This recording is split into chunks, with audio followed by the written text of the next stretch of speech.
Hello everyone. I wanted to come on because I said that I would, and maybe Sunday will just be my go live day. I'm not sure yet, so don't hold me to it. But I told y'all in the last video that I was going to do a relationship series. The second part will be the friendship series. I'm excited about both, and I hope that you all enjoy both, and that you somewhat, as you watch each video, you leave feeling more and more inspired to just simply shift your perspective. It had to end the way that it did. Most of the times, if situations didn't pan out the way that they did, we would stick around even longer, just because some of us are very optimistic and hoping that things will get better eventually. And most of the time, that's not the case. Recognize your worth. And I think that sometimes that's the hard part, because it's not until the person removes themselves from the situation that you start to see clearly, and that you're able to process what took place, and how much you allowed to take place. It's all just a very unhealthy, I think, path to take for yourself in regards to staying on board, staying connected to something that's really pulling you down with it. So I'm just gonna share an experience. As a junior in high school, I talked about how titles just seem to be like, they just seem to like find me. So of course, some of them I wanted, and some of them just kind of landed, in my lap. Nothing that I did to necessarily receive it. But junior year in high school was such just an over the top. But titles. So junior year, I was class president, and I was homecoming court representative, and I was also president of a social club in my hometown. And I say all that just because I want to make a significant point, but in regards to being class president, I had been a class officer every year. So 9th grade, I was class secretary, 10th grade, I was class VP, and then junior year, I was class president. And I really just enjoyed kind of serving my peers and being able to create change for the betterment of our class. So I looked forward to serving in that same role and capacity my senior year. And I ran for class president, and I was not elected class president. Being a homecoming court representative, I had done so, had the opportunity to do so every year, 9th, 10th, and 11th grade. And it was crazy because 9th grade, it was like a top 12. 10th grade, I think there was like top 3 from the 10th grade. 11th grade, it was like top 2 representatives. And 12th grade, there would have been a top 4. It wasn't anything that I expected, but I'm just trying to set up the story for you. Basically, 12th grade, we go in to vote, y'all, and there's a top 25 list to vote from to select the top 4, and my name is nowhere to be found on the top 25 list. The social club opportunity, typically to be the social club president, you had to be a senior. Well, I had the opportunity to be president my junior year, and it was crazy because the seniors nominated me. None of them wanted to be president, and that was a huge deal because I just really looked up to them and just couldn't believe that I was being selected for such a role, and I was very grateful for it. So I accepted it, and it was just awesome. So pretty much my 12th grade year, I don't have any titles, and I had just gotten so accustomed to operating as Brittany XYZ title, Brittany with titles. And my senior year was the first time to where I now don't have these titles, and so I had to begin to function as just Brittany. And so the only title that I had was the fact that I was so-and-so's girlfriend. Share names because this video is not really about that individual or their character. It's more so about me and my growth process. The only title that I have is the fact that I am somebody's girlfriend. And because I felt like I could control this title and how long I held the title. When the relationship turned unhealthy, and started becoming more abusive, I didn't want it to end. I didn't want to leave because it was the only thing that I felt like I had to hold on to. And of course that really just speaks to how mentally something wasn't clicking. Mentally, I was off. It blows my mind that I was in that relationship for as long as I was, experiencing what I was experiencing, but not having a desire to get out. Dating, this guy, and dated him junior year, but I think my confidence level was different junior year than it was senior year. Senior year, I'm trying to figure out who I am and what my role is, because I was really just like unsure about who I was, what is it I bring to the table. I believe without a doubt that it affected my confidence, and I believe he was able to pick up on that in the relationship. A lot of the incidents that happened in regards to the abusive side of things, I can't remember from beginning to end. I've tried, but I used to do this thing to where when things were starting to go left and starting to get a little crazy, I would go ahead and black out because I didn't want to remember him in that sense. I didn't want to remember him in that light. I didn't want to remember his character or his voice. I didn't want to remember him at all when he would act this way. I only wanted to remember the good days and the good times. And so some of the incidents I can't remember, so I can't really tell you when the abuse started, but I remember verbatim how the relationship ended. That's what I'm gonna share, and I hope it reaches, like I said, who it's supposed to reach. So things start to go left. The behavior is starting to become, it's like a continuous thing. And I started recognizing early on that I had no control. I had no control over how long those incidents would last. I had no control over how they were gonna begin or how they were gonna end. And after a while, y'all, I just got tired. I think I still wanted us to work, but I just didn't want to continue trying to make it work under those conditions. So what ended up happening this one particular night is, when you start dating someone, you just begin to accumulate all their stuff. And so I began to pack up all his stuff in a box, and I take the box to his place to drop off, and I just tell him that like I'm just tired, that I just don't want to go, I don't want to do this anymore. I'm just exhausted, and I just wanted us to be friends. Even though he was having those moments, I still thought he was a good person overall. He wouldn't take the box. I set the box on top of the bricks, and I walked to my car. It's the fall, and I remember I could hear the leaves rustling, so that let me know that he was walking behind me. But I don't necessarily think that this incident is about to go left, because again, I'm a very optimistic person. I just thought he may be happy too. This would be something good for the both of us. He ends up walking to the car, and he starts to somewhat raise his voice. I pick up that things, if I don't get out of here, things are gonna go left. And I'm trying to shut the car door because I'm in the car sitting in like driver position. I'm trying to shut the door, and he will not move. He's standing in between the doorway. He will not move, and I just start to get somewhat annoyed, but also I'm getting a little fearful as well, if I was being honest. And so to, I think, protect myself, I thought the easiest thing to do, and what would help me get to safety, would be to kick him in between, and hopefully that would distract him long enough to where I could shut the door and pull off. I do kick him in between, and I don't miss, but I don't think I kicked him hard enough.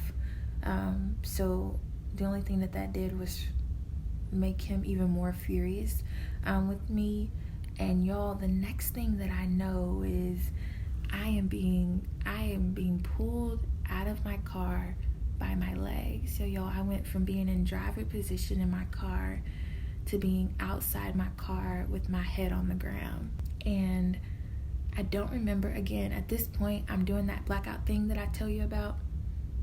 And so I don't remember how things ended. I don't remember how I got away. But I remember crying the whole way home and really hoping that no one's in the front part of the house when I get home, so I can just get to my bedroom and just cry myself to sleep. And when I get home, my mom is actually in the front room. She's in the living room. And when I go in, y'all, I'm covered in leaves. Leaves are in my hair. And my mom, she's like, Brittany, where have you been? Like, what's going on? And I remember just kind of like brushing it off. I really don't know if my mom knew. I believe she just had like this mother's instinct, and so she definitely knew more than what I thought she did, but I had never reported anything to her or shared any bit of information with her about these episodes. And I remember my sister coming out and looking down and seeing that I had her boots on, and her boots had gotten broken in the scuffle, and she made such a big fuss about those boots. And I remember just not even having the energy to argue with her either. I was literally like, just let me know how much they cost. I'll pay you for them. I recognized that she didn't know what I had just experienced, or she probably wouldn't even have cared enough about the boots. Anyways, I go to my room. I'm crying myself to sleep. Get up the next day and go to school. And the next day, I was going on a field trip. And my senior year, I was an assistant for the attendance clerk.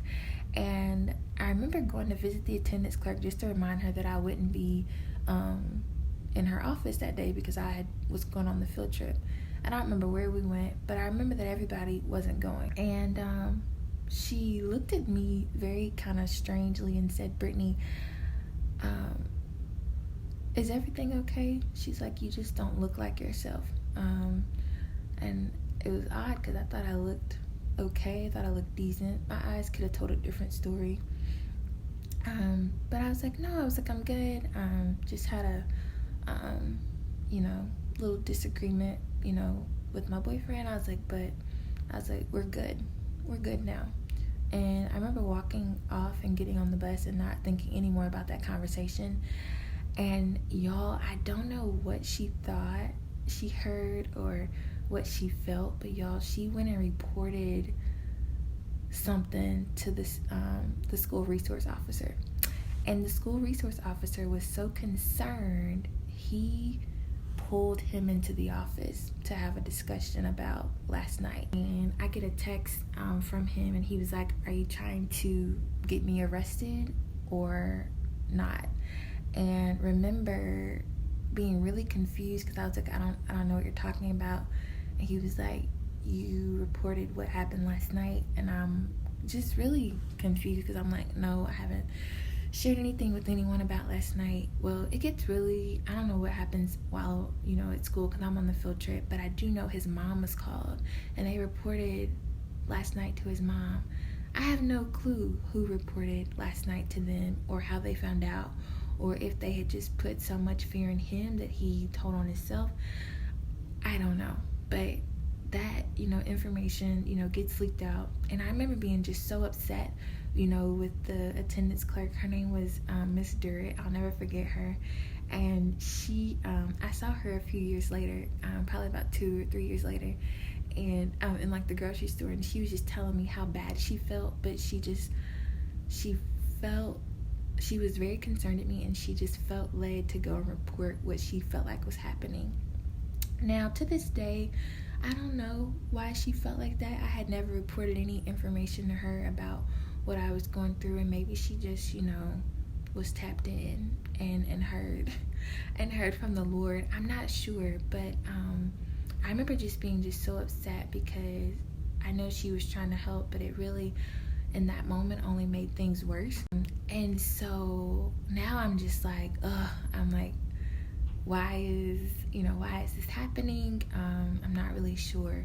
I think that incident happening though, it put enough fear in him that we didn't really have any more of those incidents. We would date on and off, on and off.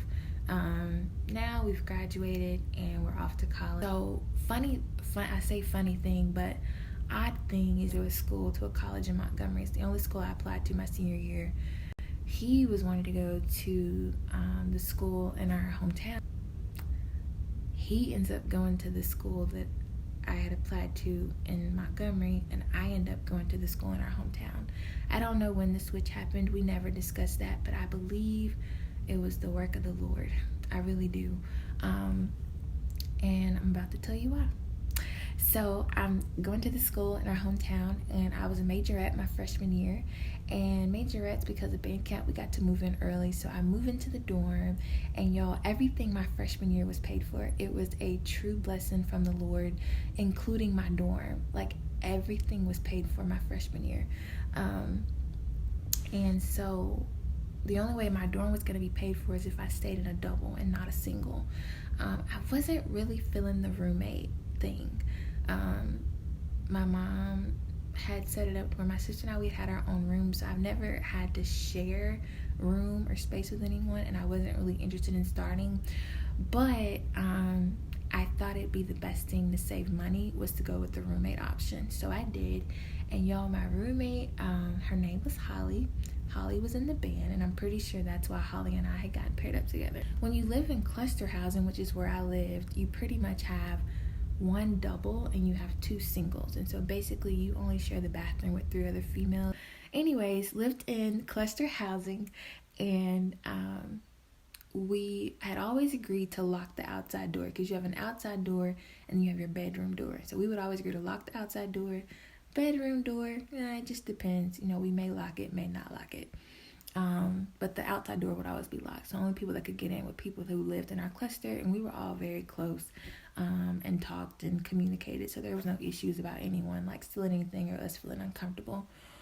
Well, Labor Day weekend, so this is literally freshman, year in college. And so Labor Day weekend comes, and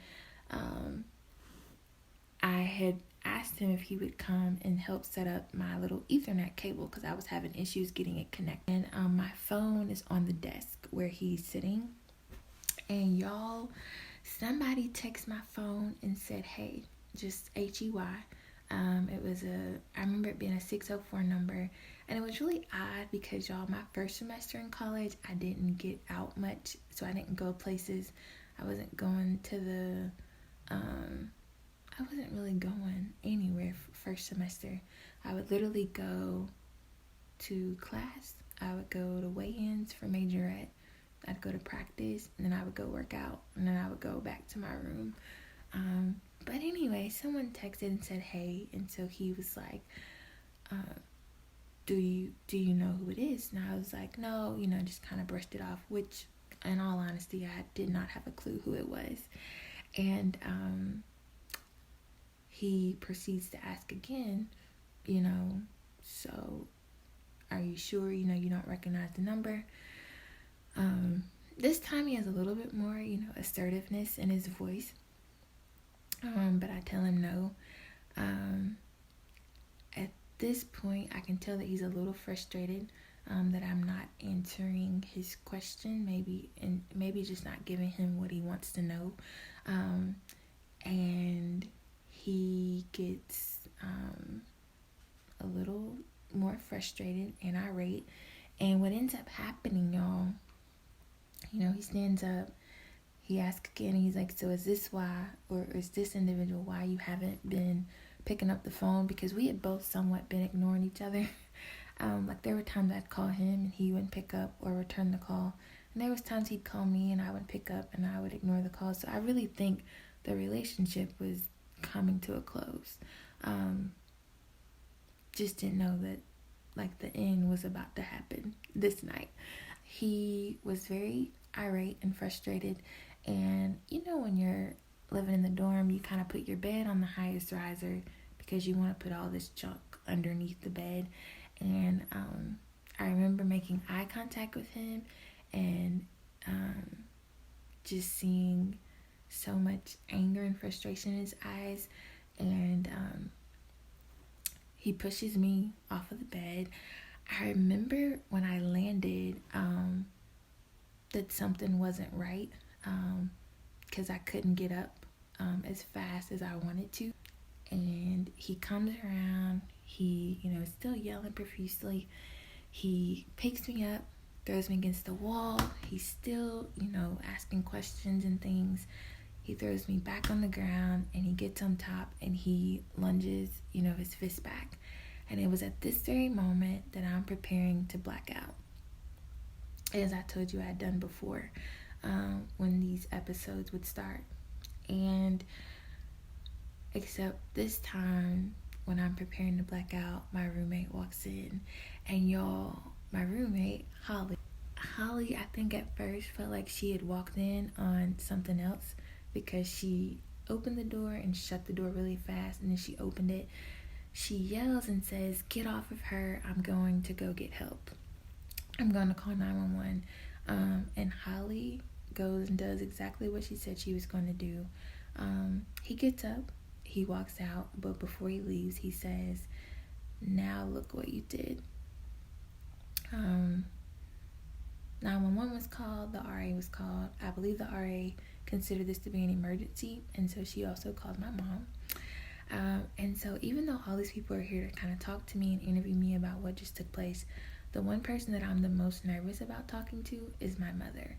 My mother was very loving, very strict growing up, of course, but very loving. And I just didn't know which side of her I was about to see, because I had grew up seeing both sides. So anyways, the cop, before he gets his report and before he leaves, he says, you're really lucky that things didn't go any further tonight. And I remember sitting on this bench outside, and my mom says, "Brittany, you need to get out.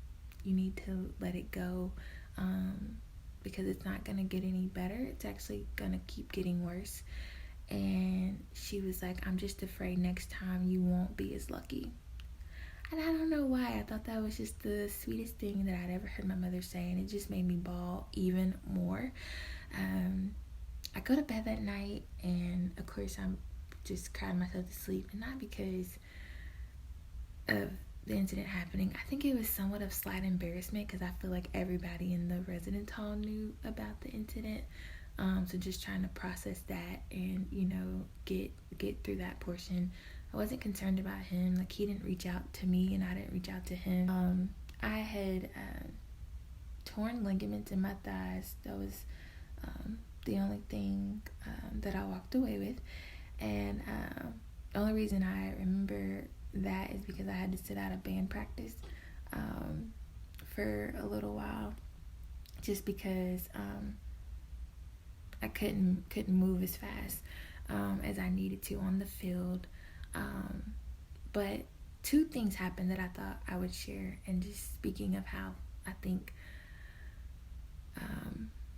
one, just speaking of like the Lord's faithfulness and how I think he provided, I thought about how like all the what ifs, and about how, my roommate coming in when she came in.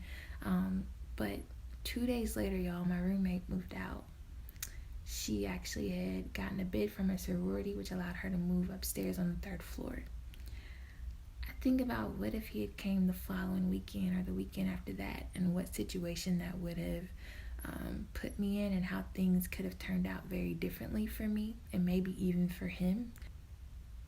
But then also the next week, he was Facebook official in a relationship with someone else. People like asking, "When did y'all break up?" And, "Brittany, did you see this? Did you see this?" And but what I walked away from knowing is that even though the ship, right, was sinking, and it continued to sink, your girl didn't drown.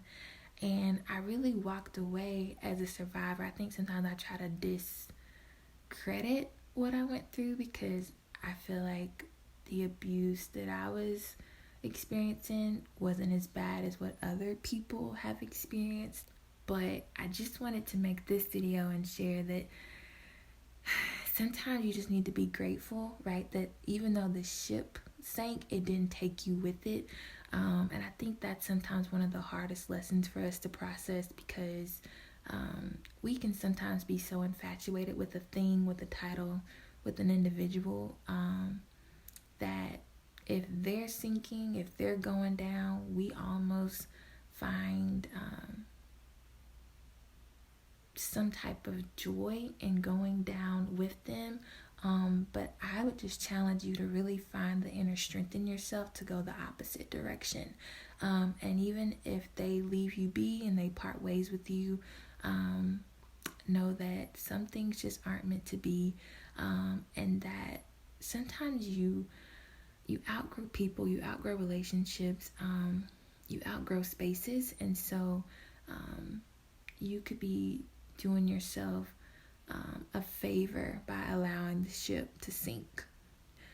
So just know that sometimes when ships sink, know that it's for your good, and that you may not understand in the moment, but you'll be grateful in the end.